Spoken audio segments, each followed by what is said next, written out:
મિત્રો, આરોગ્યની ચિંતા એ કાયમી માટે દેશના વડાપ્રધાન તો કરતા જ હોય છે, પણ આપણે પણ એમાં સહભાગી બની આપણે પણ પ્રાકૃતિક ખેતી તરફ કઈ રીતે જોડાવવું જોઈએ એ પ્રકારે આપણે પણ નવી દિશામાં આગળ વધવું જોઈએ. અને જે રીતે કેન્સરના રોગો વધી રહ્યા છે, બીમારી જે રીતે વધતી જાય છે, પેસ્ટિસાઇડના કારણે અલગ અલગ બીમારીઓનું પણ પ્રમાણ ખૂબ પ્રમાણમાં વધતું હોય છે, પણ જે રીતે રાજ્યપાલ સાહેબ જે રીતે આપણે અપીલ કરતા હોય આપણે પણ એમાં જોડાય અને વધારે પ્રાકૃતિક ખેતી તરફ કઈ રીતે જોડાય એ પ્રકારે સૌએ સાથે મળીને પ્રયત્નો પણ કરાવવા જોઈએ.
જે રીતે પ્રાકૃતિક પરિસંવાદનો કાર્યક્રમ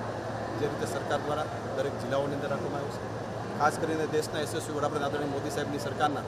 કેન્દ્ર સરકારમાં જ્યારે 12 વર્ષ પૂરા થયા હોય એના ભાગરૂપે અલગ અલગ કાર્યક્રમો સરકાર દ્વારા ખૂબ સારી રીતે કરવામાં આવી રહ્યા છે. લોકોને સાથે જોડી અને લોકોને પડતી મુશ્કેલીમાંથી કઈ રીતે એમને મદદ કરી શકાય એ પ્રકારનું ખાસ ઝુંબેશ સરકાર દ્વારા ચલાવવામાં આવી છે. ખાસ કરીને આજે કૃષિ પરિસંવાદના કાર્યક્રમની અંદર મોટા પ્રમાણની અંદર ખેડૂતોમાં ભાઈઓ અને બહેનો જોડાણ હતા અને બધાએ અપીલ કરી કે આગામી દિવસોની અંદર પ્રાકૃતિક ખેતી સાથે સૌ જોડાય અને જે રીતે દેશના વડાપ્રધાન આદરણીય મોદી સાહેબ કાયમી માટે અપીલ કરતા હોય છે, આપણા સ્વાસ્થ્ય માટે કાયમી માટે ચિંતા કરતા હોય છે, દેશના મોદી સાહેબ જ્યારે 12 વર્ષ પૂરા કરતા હોય ત્યારે આપણે બધા માટે ગૌરવની વાત છે. બધા સમગ્ર ટીમને ખૂબ ખૂબ શુભેચ્છા આપું છું. આદરણીય